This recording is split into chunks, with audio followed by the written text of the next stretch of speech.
Ruling चाहता हूँ। नहीं, आपकी रूलिंग चाहता, पहले रूलिंग। सर, इसका निर्णय कराइए। सर, इस पर मुद्दा है, निर्णय कराइए इसका। असंवैधानिक कृत्य है। सुन लो पहले।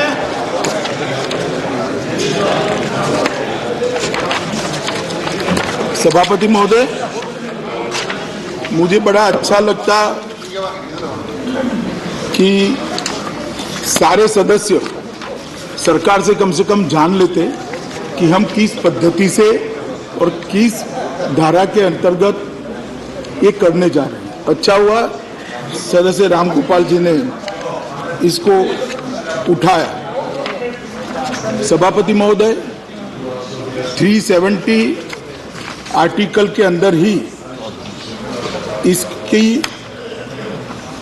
प्रोविजन है। सीट 373 को जरा ध्यान से पढ़े। मैं 373 सदन के सभासदों के लिए पढ़ता हूं। माननीय गृह मंत्री जी की बात रिकॉर्ड हो जाएगी। Notwithstanding anything in the foregoing provisions of this article, the President may by public notification declare that this article shall cease to be operative or shall be operative only with such exception and modifications and from such date as he may be specified. इसके नीचे provision है, provided that the recommendation of the Constituent Assembly of the state referred in clause 2 shall be necessary before the President issue a notification. तो देश के राष्ट्रपति महोदय को धारा 370(3) के अंतर्गत पब्लिक नोटिफिकेशन से धारा 370 को सीज करने के अधिकार है।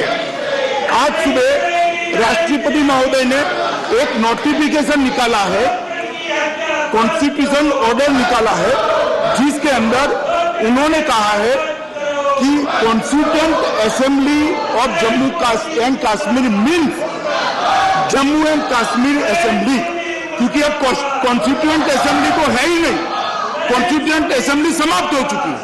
तो कॉन्स्टिट्यूएंट असेंबली के अधिकार जम्मू एंड कश्मीर असेंबली में निहित होते हैं। क्योंकि वहां राष्ट्रपति शासन है, इसलिए जम्मू एंड कश्मीर असेंबली के सारे अधिकार इस दोनों सदन के अंदर निहित है और राष्ट्रपति के ये ऑर्डर को हम सादी बहुमत से पारित कर सकते हैं। और महोदय, ये ऐसा पहली बार नहीं हुआ। इसके पहले कांग्रेस पार्टी 1952 में और 1962 में धारा 370 को यही तरीके से अमेंड कर चुकी है। वही रास्ते पर हम आए। अगर इतनी चर्चा कर लेते तो मैं पूरा डिटेल बताता, देश की जनता भी जान जाती, जम्मू कश्मीर के अवाम भी जान जाते। मगर मेरिट्स इतना नीचा है, मेरिट्स है नहीं, सिर्फ पॉलिटिकल बातें करनी है, इसलिए यहाँ बैठकर शोर शराबा करने के लिए गए। मैं अभी भी अपील करता हूँ महोदय, आपके माध्यम से, गुलाम नबी साहब, कि आप तो कश्मीर से आते हैं, कश्मीर की पीड़ा को जानते हैं। धारा 370 कैसे कश्मीर का नुकसान कर रही है, मुझे मेरी बात तो रखने दीजिए। इतना भी अधिकार नहीं देंगे। वाद हो, विवाद हो, तर्क हो, मगर कुछ नहीं करना और सिर्फ शोर शराबा करना। और अभी भी मैं मानता हूं कि सदन के सारे सदस्य अपनी अपनी सीट पर चले जाए। जितनी भी शंका कुशंका तो सवाल है, मैं सबके जवाब देने के लिए बाध्य हूं, तैयार हूं। धन्यवाद। आपकी रूलिंग मैंने नोट कर ली है, वो बाद में अपना डिसीजन मैं दूंगा। माननीय गृह मंत्री जी ने कानूनी स्थिति स्पष्ट की है। अब मैं भूपेंद्र जी से कहता हूं अपनी बात कंटिन्यू करें। सभापति महोदय, मैं आपके माध्यम से कहना चाहूंगा कि अभी माननीय गृह मंत्री जी ने बहुत ही स्पष्टता के साथ इस पूरे सदन के सामने यह स्पष्ट किया है कि 370 को लेकर पूर्व में जिस प्रकार के संशोधन कांग्रेस के द्वारा उनके समय में लाए गए थे, उन्हीं उपबंधों को आगे बढ़ाते हुए आज हमारी सरकार ने 370 को समाप्त किया है और केवल राजनीतिक दृष्टि से कांग्रेस उसको रोकने का काम कर रही है।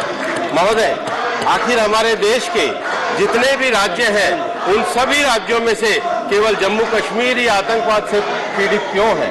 जम्मू कश्मीर की जो आतंकवाद की पीड़ा है उसको आखिर वहां पर कौन झेलता है? उसके आतंकवाद की पीड़ा को वहां की महिलाएं झेलती हैं। महोदय, मैं आज माननीय गृह मंत्री जी को इस बात के लिए भी बधाई देना चाहूंगा कि आप लोगों ने जम्मू कश्मीर के एक लंबे समय से वहां की महिलाओं का, वहां की बहनों का जो है आतंकवाद की पीड़ा के कारण जो उन्होंने एक लंबे समय तक जम्मू कश्मीर में जो एक दंश झेला है, जम्मू कश्मीर में जो उन्होंने एक दर्द को सहा है, उनसे मुक्ति का रास्ता 370 को समाप्त करके शांतिपूर्ण जम्मू कश्मीर के रास्ते को आगे बढ़ाने का काम किया है। और इसलिए मैं यह भी कहना चाहूंगा, जैसा कि माननीय गृह मंत्री जी ने अपने बयान में यह स्पष्ट रूप से बताया है कि ये 370 के प्रोविजन को पहले जिस प्रकार से बदला गया है, ये हमारे देश के विकास के लिए बहुत आवश्यक है। और मैंने पूर्व में भी कहा है कि 20 दिसंबर 1961 को इस देश में टेरिटरी में शामिल करने के लिए गोवा, दमन दीव को एक्विजिशन पुर्तगाल से टेरिटरी में शामिल करने के लिए హ్యాపీ శ్రావణ మాసం